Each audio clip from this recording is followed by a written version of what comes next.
Hey guys, Dominic here, and today I'm going to go through a video on why booty popping is hurting your back. So we're talking about is this whole kind of like stick your butt up in the air, which looks great for Instagram and those sort of areas, but is actually pretty terrible in from a form perspective. So if we just start out with a simple like push-up position, so with the hands on the floor, the hands are directly underneath the shoulders, and nice straight lines and everything here, and then in that position, what a lot of people fail to be able to do is to be able to stay tight in this position. So what they'll end up doing is end up doing stuff like this, where the bum is poked up in the air and then you're creating too much arch in that lower back. This has become more and more pronounced and obvious as we move on. So this is what's happening for a lot of people. So this excessive arch and this is evidenced in so many different movements. Again, might look good for Instagram, but it's actually terrible because it's overextending the lower back. It tightens the hip flexors. Most people's hip flexors aren't great to begin with, and it kind of over promotes a dysfunctional pattern for a lot of people.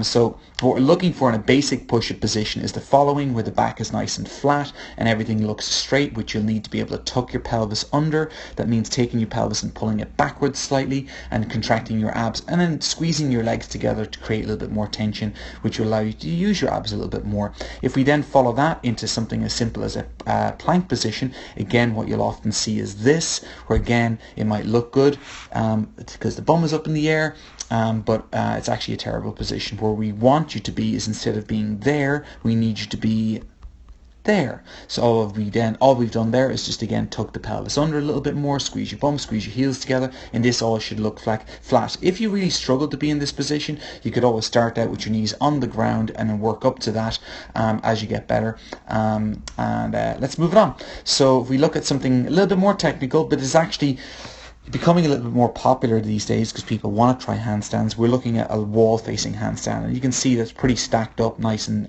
tight. So what a lot of people will do is they'll tend to, again, as I said, go into an overextended position. So again, you'll see that straight in this position here, and then this big arch in the lower back. Again, it might look good for pictures, but it actually is a terrible shape, and no decent gymnast would ever do something like that. If we take a normal kick-up handstand, the problem with this is that in a normal, like ideally handstands, it should be wall facing first, ideally to kind of learn your lines, and then you can kind of work into kicking up handstands.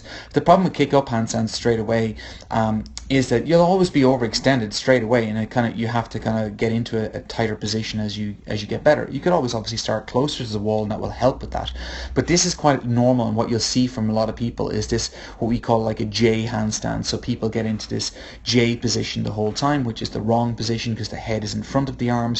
The head should be a little bit more through the arms. That head position does very much depend on your T-spine mobility, what's going on your upper back. Some people will have their head through the arms, and that'll give them a better line. Some people will be forward. It just depends on generally on T-spine mobility and your capacity to be able to tilt your pelvis. But more what we're worried about is this overextension of the lower back.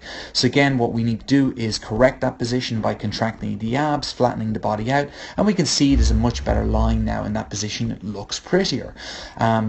And then that obviously we can help that position by obviously doing core work specifically, such as hollow holds, toes pointed planks, pal-off presses, movements that kind of force you to feel your line an awful lot more. Whereas movements like sit-ups are probably one of the worst ways of doing that for a lot of people. You need to show us decent lines on the aforementioned movements first before I think you should move on to something like that. So let's swing on here and see how we get on the last one. So last one here is just again a pike position on a ball, or even a push-up position. People again love posting this because it almost enhances how high your butt looks up in the air. So it looks like, I'm going to get that a little bit higher, it looks like this. So again, let's pan around, show the butt sticking up in the air because that looks great. By the way, this is my wife, who's fantastic, and she helped me demo this. So she's good at being able to show the different positions. That's the wrong position, and she's in that pike position, and she's going to go from there. We're going to flatten that out and get into the right position and actually engage the abs properly.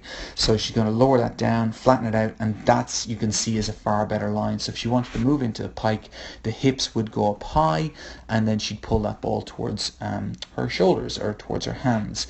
So a couple of points to kind of keep in mind. Watch the overextension in the lower back. Some of it can be caused by tight hip flexors. Some of it can be caused by just you're not able to hold a straight line on a lot of movements. So you need to be able to check those core tests, like, as I said, the toes pointed plank, the hollow hold, and the power press. If you can't find those movements, just hit me up, and hope this video was helpful. Thanks again to my wife Vanya, who helped demo this, and I hope you found this helpful. All the best.